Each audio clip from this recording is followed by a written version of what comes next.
Our story begins at the end of everything, Armageddon, which was, of course, a Mortal Kombat game that ended up pretty much wiping out everyone and a battle in the universe. And with this, Mortal Kombat 9 picks up a white at the very end of Armageddon, with Raiden and Shao Kahn having a final conflict before Armageddon. And of course, Raiden, not exactly in the best of shape, and in return falls at the hands of Shao Kahn. But before he do so, he of course sent a method back in time to himself back at the very beginning of the whole series of Mortal Kombat. And as Raiden get that method, his medallions end up being cracked, which was the same medallion that his self from the future sent the method through. The story itself pretty much picked up right at the very beginning with the start of Mortal Kombat. And we starts off with Johnny Cage, as he is pretty much running him out like he normally would at that point in time, as he get in a fight with a reptile and a blocker as well, as he finds out that the tournament might not be what he thinks it is, since the leader of this island and the best soldier for Shao Kahn, Shang Tsung, pretty much tells him to kill off his opponent, and he denies it. Mr. Cage, now, finish him! Finish him? Yeah, right. Kill him!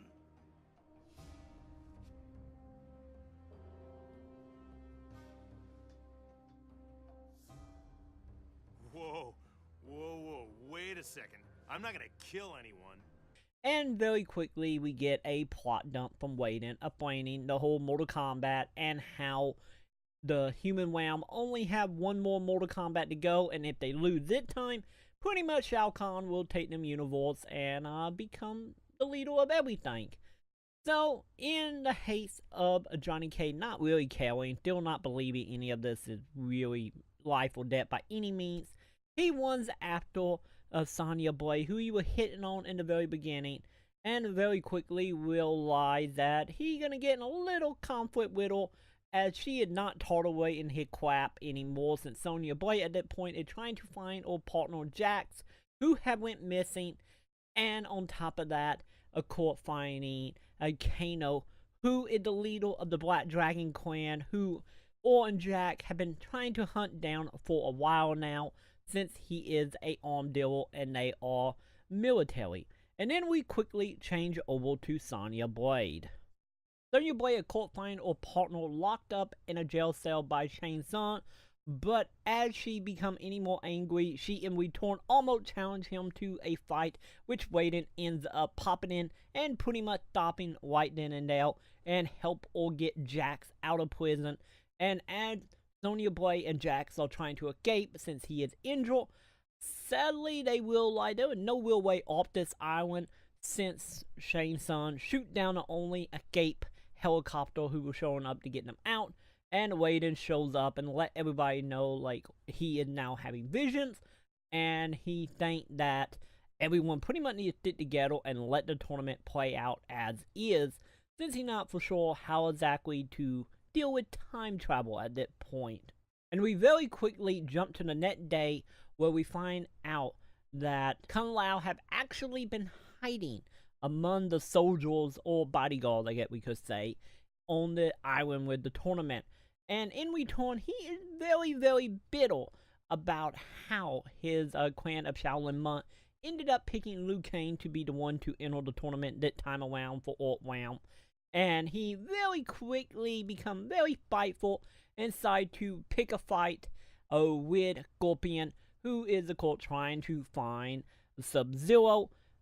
But Kung Lao want to prove that he is equal, if not better, than Liu Kang, and he should be the one who would defend Alt Round. Kung Lao is very quickly defeated by Scorpion, and this is when we start seeing Raiden actually start trying to change the past, by letting Scorpion know, hey, you might not want to kill Sub-Zero, since something bad will probably happen if you do so. But of course, Scorpion pretty much followed along with Raiden, agreeing that he won't kill him, since Raiden promised to actually return his clan back to life. But as Sub-Zero shows up, the rivalry truly kicks off. And for a moment, it looked like Scorpion actually gonna go right along with what Raiden said and not actually seek full-on revenge upon Sub-Zero and his clan. But as Scorpion is pretty much ready to just call it quits, Quan Chi ends up showing up and ruining everything by showing a vision of course, Sub-Zero and his clan wiping out everyone that is tied to Scorpion, and in return, Scorpion just pretty much straight up kills Sub-Zero as is. So nothing of the timeline have actually changed quite yet. But as we return back out of NetherRealm, back to where Raiden is, we quickly find out that Sub-Zero clan is very quickly going into the Cyber Initiative as we pick up with Sector and Cyrax, and we find out they're not exactly the most keen on the ideal of becoming robots, or the leader is pretty much making everyone become a part of the Cyber Initiative. But we very quickly realize not all of the clan is exactly okay with the Cyber Initiative, such as Cyrax, who have started kind of showing that he's not exactly up for becoming an android. And in return, Shang Tsung's side, I think we should probably kill him off, since Shang Tsung actually hired in Lin Kuei to help out in it Mortal Kombat. As Cyrax finds out about the whole plot against him to get him out of the picture by Sector, he very quickly takes out Sector. Inside, he is leaving the Lin Kuei and not being a part of the Cyber Initiative at all. And from Cyrax, we pick up with Liu Kang, who is training out and about while Raiden trying to figure out what do his vision truly mean, and is it any way to stop the deaths of him in the future. But mid-conversation, Katana shows up to try to challenge Liu Kang to a fight and try to knock him out of the tournament right then and there. But Liu Kang made very quick walkable, and as she is begging for her deaths, she ends up telling Liu Kang about Shao Kahn being her father and how she had failed him. Well, Liu Kang ends up bailing her from deaths and pretty much tell her pretend like that conflict never happened. As he walked back into the main tournament to continue his fight with Ormac, being created by multiple souls, and a fight with Goro before the main event with Shang Tsung, which he in return take out fairly easy enough. And as Shang Tsung won back to the Emperor with his tail between his legs, the Emperor is not exactly the most happy, since at that point he realized now he's gonna have to wait 500 more years before he can have another Mortal Kombat tournament to try to win or realm over. And right before the Emperor decided to kill off Shang Tsung, he offered an idea on how he could bypass the rules and just straight up take Outrealm, which mainly boiled down to Shang Tsung offering Raiden one final tournament, winner take all, and if Raiden win, the Emperor will stop trying to take Outrealm. If Raiden and his forces lose, Emperor will take the dimension. And Raiden not exactly the most happy or agreeing to the terms of event, so Shang Tsung in return kidnapped Katana and only a small force on the Shaolin monks, and from there, Raiden have no option but to take a deal. That way they can go to NetherRealm to rescue Sonya Blade. And from here we pick up with Jax, who is not exactly the most happy about his partner being kidnapped. Arriving in Outworld in a Fury, in return starts a fight with Shao Kahn and Shang Tsung, which, work out pretty quickly for the most part. But Shang Tsung seemed to need to be take care of some other business, so the fight it hold up for a bit. So in the meantime, while waiting for the next conflict to begin, Raiden decided to teleport Jack and Johnny Cage himself, falling up a way to hopefully try to land roughly where Katana is. And after a small little fight throughout the armory of Outworld, they come across Sonya Blade being held captive. A small fight break out, but she is free no problem. Sonya Blade picks up some reading of some technology that is incoming towards them, and the team breaks up to go to figure out who the people are, since no technology should be in Outworld. From here, we take a small little detour with Smoke and a new title holder, Sub-Zero, who happened to be the brother of Sub-Zero that Scorpion happened to kill in the last tournament. And they had broke protocol and decided to come to Outworld to figure out who was the person who killed the original Sub-Zero and the brother to the new Sub-Zero. But as they decide to separate to look for some clues on who is behind all of this, Smoke is suddenly attacked by the brand new Lin Kuei Cyber Initiative mechs of Cyrax. After fighting long and hard with Cyrax, he falls to the overwhelming amount of Cyber Initiative ninjas who have showed up to try to capture him, to take him back, to transform him into a cyborg as well. But lucky enough, Raiden and Johnny Cage show up to save the day and help out Smoke from being captured. From there, we switch back to Sub-Zero, who is also in the middle of trying to be captured as well, but Sub-Zero himself was able to fight off the Cyber Initiative ninja. And from here, we pick up with Sub-Zero, who would be an encounter by Sonya Blade and Jack about how he pulled to be dead as he explained his new situation, and about him being the younger brother to the original Sub-Zero.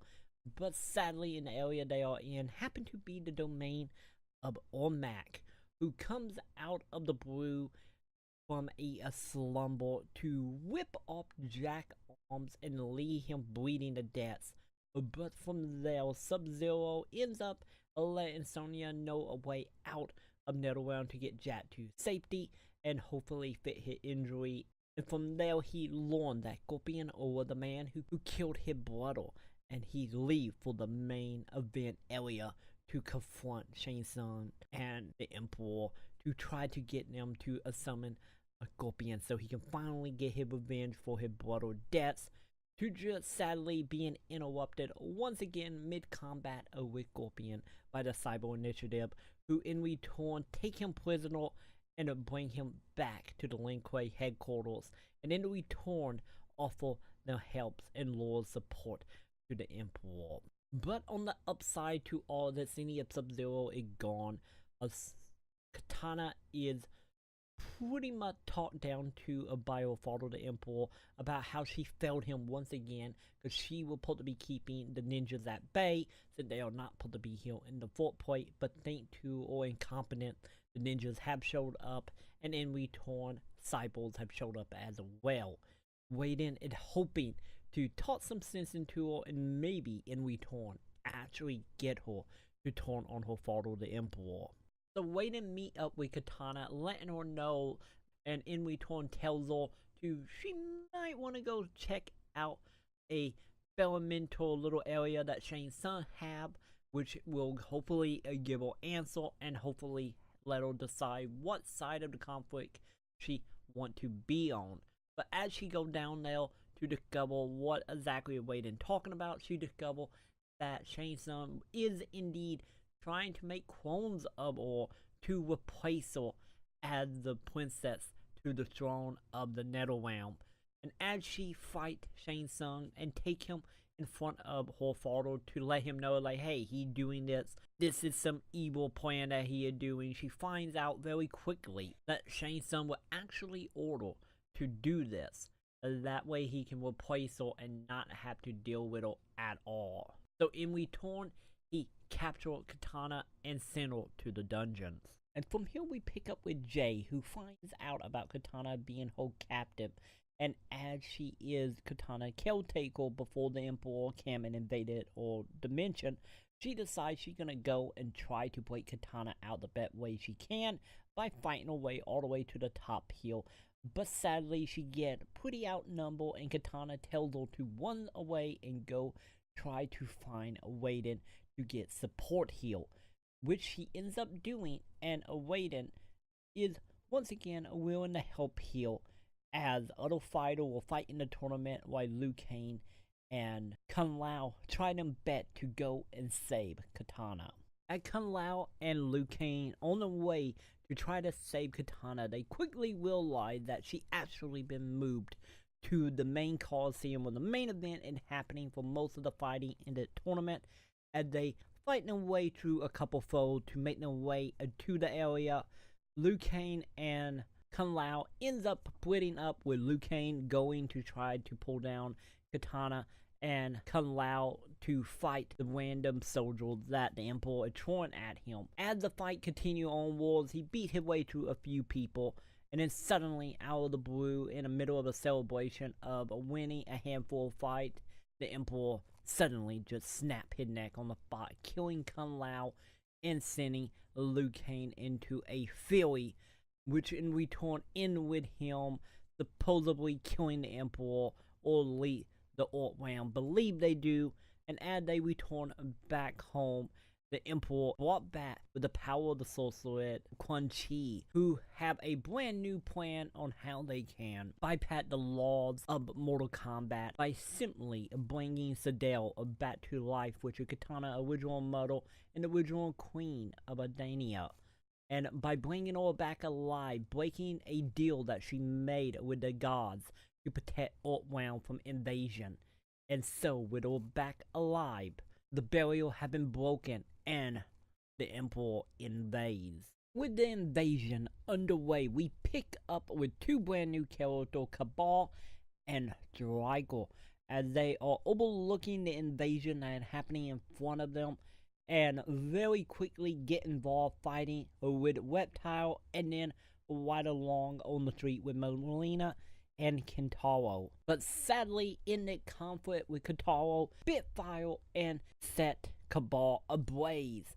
And in the middle of Draco trying his best to get help for his buddy, Ormat shows up and separates the two. And by the time that Draco get back to where his friend Cabal was, he finds nothing but burning surface. With the help and the recruitment from Nightwolf to join the team with Raiden to help defend the realm of Orcs. And as we pick up with Cabal now, who is severely burnt, he suddenly wake up with Kano standing over him, putting together pieces into him to keep him alive. And as we find out that Shang Tsung had pretty much healed him of most of his wounds, but sadly his lungs is not one of them. So by keeping him alive, he now forever have to have a mask on to continue breathing. As he conversates with Kano, we ends up finding out that Kano have indeed been giving weapons and equipment to the Emperor soldier to help them in the invasion, and also that Cabal was once a part of the Black Dragon clan, but no longer since he went out to become a cop, and now he is really not a cop anymore since he's more machine than man as well. But as he comes to terms with everything happening around him, and after a very quick plot dump thanks to Kano, he pretty much made the break for the portal on the way out to try to get out of Outworld. Since Kano brought him there to get back to Striker and let them know he alive and what is happening. And as he is trying to escape, and from there he runs into Sub-Zero, who now have been made into a cyborg thanks to the cyborg initiates. And after defeating Sub-Zero, Raiden shows up to join the side of the warriors who are trying to protect the human realm. And in return, Cabal signs right on up since his buddy Striker is already there.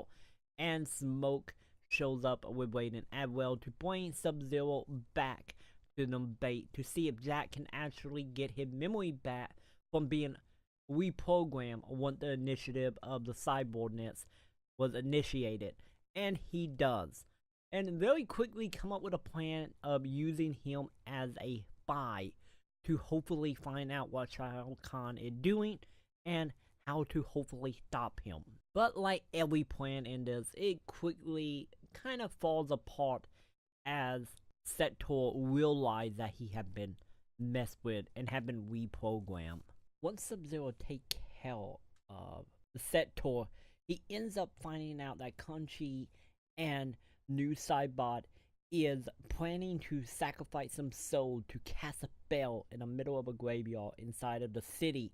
But as he get there, he get in a conflict with new Cybot, OYG, continuing summoning his spell, but he realized that new Cybot have actually been reincarnated and brought back by Quan Chi and fused into a new being of new Cybot.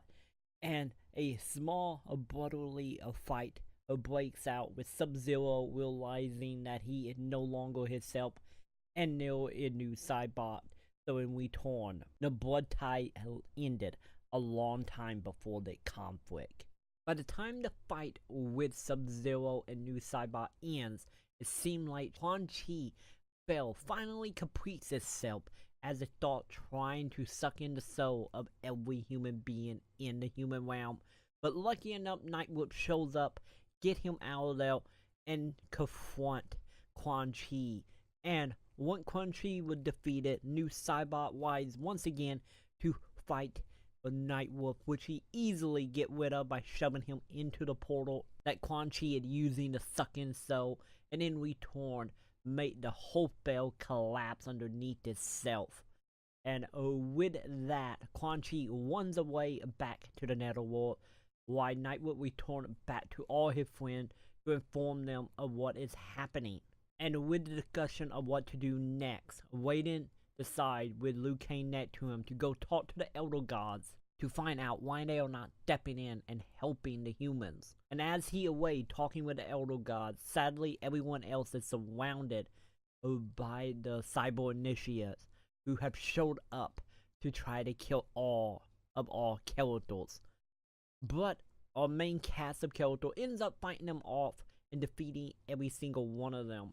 Sindel shows up and very quickly make work of our main heroes here and killing our multiples in quick succession. And we cut back to Raiden discussing with the Elder Gods of what is happening, and he finds out that technically what Shao Kahn is doing is not exactly breaking the rules of Mortal Kombat and totally is allowed, and they are not gonna get involved in the conflict at all. And with that lead Raiden and everyone that is left alive to figure out what to do next. And right when Raiden and Liu Kang returns back, they quickly realize most of their friends are dead, and Nightwolf is in the process of casting a spell to destroy Sindel once and for all, but by doing so, also kill himself in the process. And as Liu Kang is seeing to the few survivors that are left, Raiden realized that maybe the shot is for him to go and try to talk to Quan Chi and hopefully make a deal with him. That way Quan Chi Dimension will be able to fuse with the human realm, and hopefully with them forces combined, they could take out Shao Kahn, and hoping Quan Chi ends up going against his master of the Emperor. But of course Liu Kang will not have any of this and tell Raiden that his visions are nothing but a visions of Madman, and how he have lost contact with reality, and how he is free to just do whatever he wants. Liu Kang have more important thing to do, mainly trying to keep what friends he have left alive.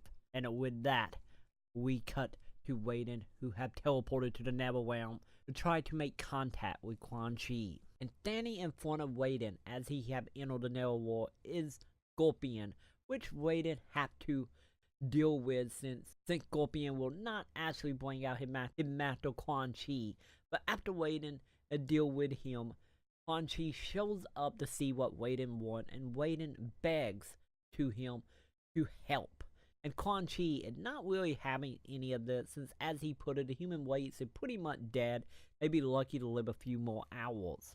But Raiden insists if he helped them, he will give the souls of all the fighters, all the human race, and of course his own soul, which Quan Chi stepped down very quickly and put a stop to, since he showed Raiden he happened to already have all the souls of everyone who have already died.